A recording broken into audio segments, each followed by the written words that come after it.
गंगा के किनारे एक वन में एक खरगोश रहता था। उसके 3 मित्र थे, बंदर, सियार और ऊदबिलाव। चारों ही मित्र दानवीर बनना चाहते थे। एक दिन बातचीत के क्रम में उन्होंने उपोषद के दिन परमदान का निर्णय लिया, क्योंकि उस दिन के दान का संपूर्ण फल प्राप्त होता है। जब उपोषद का दिन आया तो सुबह सवेरे सारे ही मित्र भोजन की तलाश में अपने अपने घरों से बाहर निकले। घूमते हुए ऊदबिलाव की नज़र जब गंगा तट पर रखी 7 लोहित मछलियों पर पड़ी तो वह उन्हें अपने घर ले आया। उसी समय सियार भी कहीं से दही की एक हांडी और मांस का एक टुकड़ा चुरा अपने घर को लौट आया। उछलता कूदता बंदर भी किसी बाग से पके आम का गुच्छा तोड़ अपने घर ले आया। तीनों मित्रों ने उन्हीं वस्तुओं को दान में देने का संकल्प लिया। किंतु उनका चौथा मित्र खरगोश तो कोई साधारण प्राणी नहीं था। उसने सोचा यदि वह अपने भोजन अर्थात घासपात का दान जो करे तो दान पाने वाले को शायद ही कुछ लाभ होगा। अतः उसने उपोषद के अवसर पर याचक को परम संतुष्ट करने के उद्देश्य से स्वयं को ही दान में देने का निर्णय लिया।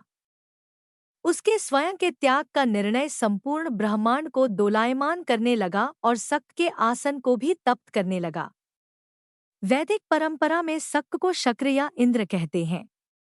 शक्त ने जब इस अति अलौकिक घटना का कारण जाना तो सन्यासी के रूप में वह उन चारों मित्रों की दानपरायणता की परीक्षा लेने स्वयं ही उनके घरों पर पहुंचे।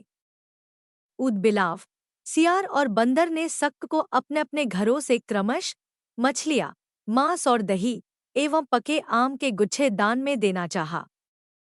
किंतु शक्त ने उनके द्वारा दी गई दान को वस्तुओं को ग्रहण नहीं किया।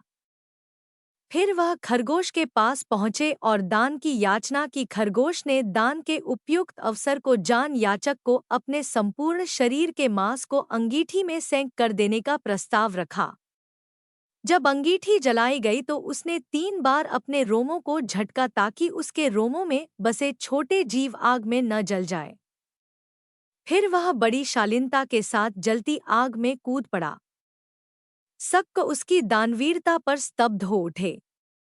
चिरकाल तक उसने ऐसी दानवीरता न देखी थी और न ही सुनी थी। किंतु आश्चर्य! आग ने खरगोश को नहीं जलाया, क्योंकि वह आग जादुई थी। शक्त के द्वारा किए गए परीक्षण का एक मायाजाल था।